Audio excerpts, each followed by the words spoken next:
With the release of the new Heroes of Faerun book, we got some new origin feats, and this video is going to be about looking over those and ranking them on a tier list. Let's do this. The first of the origin feats is Cult of the Dragon Initiate. That's pretty powerful. That's interesting because it gives you a whole new action. It's a cantrip, basically, but that's a pretty strong cantrip. And naturally, it is forced to be with wisdom characters. There's one build in particular, the Fey Wanderer, that I think this is a crazy strong feat. But even just for something like Druid or Cleric, it's like between levels 1 and 4, your cantrips really aren't doing that much damage. You can just replace it with this. This is a lot better than those cantrips. The Frightened condition is defensive in nature, and that's exactly what a Wisdom caster is often going to want, is hey, you can't approach me, and if you attack me, you're doing it at disadvantage. So I think this definitely has a place, pretty dang strong. The last thing we get is Inspired by Fear. So this was already good, and this just makes it a bit better.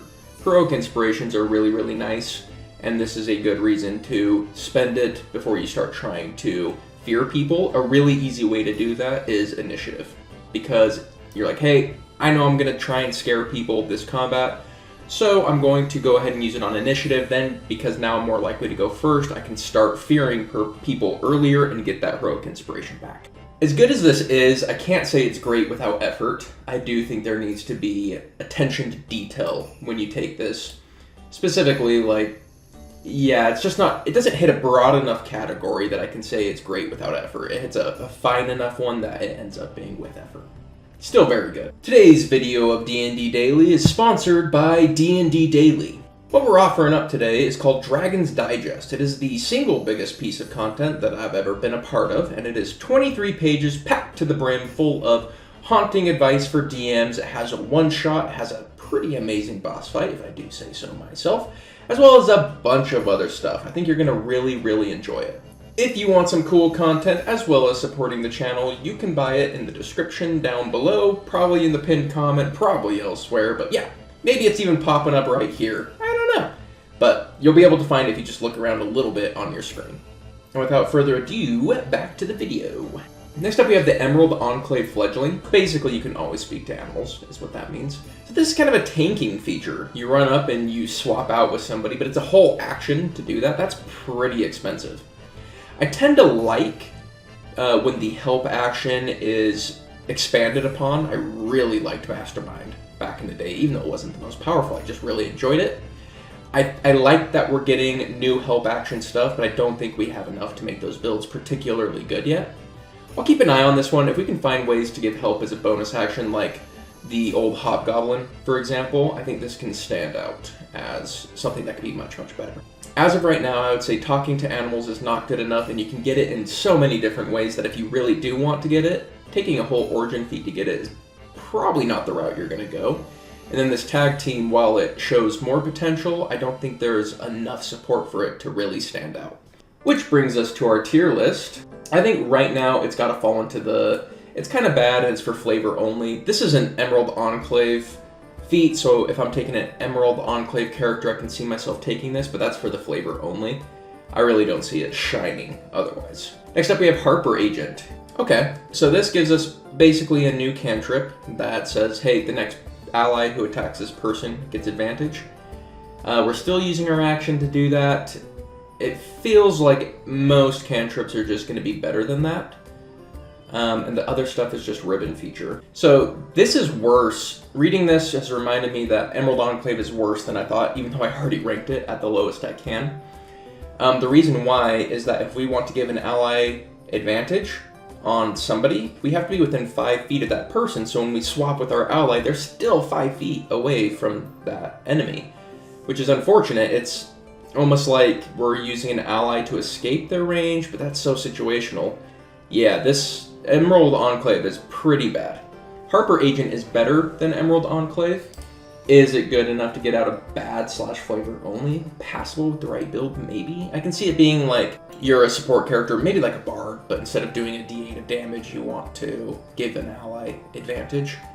I don't know if that's better though, so it's definitely somewhere in between passable with the right build and bad flavor only. For now, I'm going to give it benefit of the doubt and give it passable with the right build.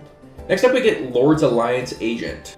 A lot of times it's going to do nothing, but adding a heroic inspiration on a crit is not bad. Okay, that's particularly good on a paladin because you're already going to be close to allies. Anyone who wants to be close to allies, that makes more sense for. But it's actually kind of just fine. There's just going to be times you have an ally next to you and you're going to get advantage, which would be good for something like champion. Yeah, I can see me taking this for crit fisher builds, but probably nothing else. I'd say it is passable with the right build and is better than the Harper's Agent. Next up we have Purple Dragon Rook. So once in a long rest, you roll initiative, you get some heroic inspiration. I can see that being, so it's kind of supportive. It's a support feature. And this kind of goes along with the Banneret. This matches the flavor of Banneret. There's things you can do where it's like you're a human, you already have heroic inspirations you gave out. They can use those on initiative to roll initiative with advantage. Then you can restore some of them back right away.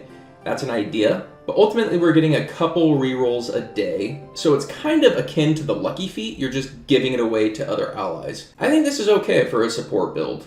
It's nothing crazy, but I think it's decent. So this is definitely between great with the right build and passable with the right build. Right now I'm leaning towards passable with the right build, but I think it's the best of those thus far. Next up we have Spellfire Spark. Instantly I think of the Celestial Warlock. They're going to automatically get the Sacred Flame cantrip, so there's a little bit of anti-synergy there.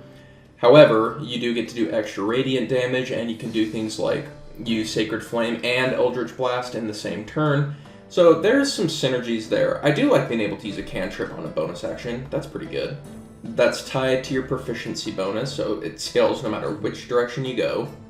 As for the magic absorption, I think it's too rare that you're being targeted by a spell. Depending on how your DM rules magic effects, this might come up more often.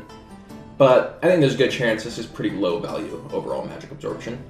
I like Spellfire Flame quite a bit more. The Sacred Flame cantrip isn't bad, but getting to do bonus action Sacred Flame cantrips, that's pretty nice. I mean, you can only do it a couple times a day, but there are certain classes that would combo with. So I think this definitely has its place.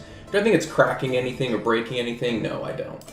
So I think a pretty natural place for it to be is passable with the right build. I wouldn't say this is good as the Purple Dragon Rook, but I do think it's better than Lord's Alliance. Next up we get Tyro of the Guantlet. Stand as 1. I think that's pretty rare. I don't think that's going to come up very often. We also get Vigilant. That's a little bit more usable. I think the ready action gets used fairly often, but probably only once per combat at most. So I would say overall pretty mediocre. I don't think anything's bad here, but I don't think anything stands out. You're almost certainly better off going a different feat, almost always, I imagine. I think Order of the Gauntlet is pretty close to the Harper Agent. It's going to be either just ahead of it or just behind it, and personally I'm putting it just behind it. I think it's just way too situational. I think arguably either of these two could also be in the bad/flavor only. Being a little bit generous, keeping them in the passable with the right build. Next up we have Zhentarim Ruffian. That's huge. Holy crap, that's huge. A level 7 feature for Dancing Bard is to give a bonus to the initiative rolls, and I rank that extremely highly. I think it's very, very good. It's hard to evaluate how good it is to go first, but I think it's a bigger deal than people give it credit for. It's the difference between somebody living long enough to get another action off or dying. It's the difference between being in the right position or being surrounded by enemies. So your whole team getting to move first is a big, big deal.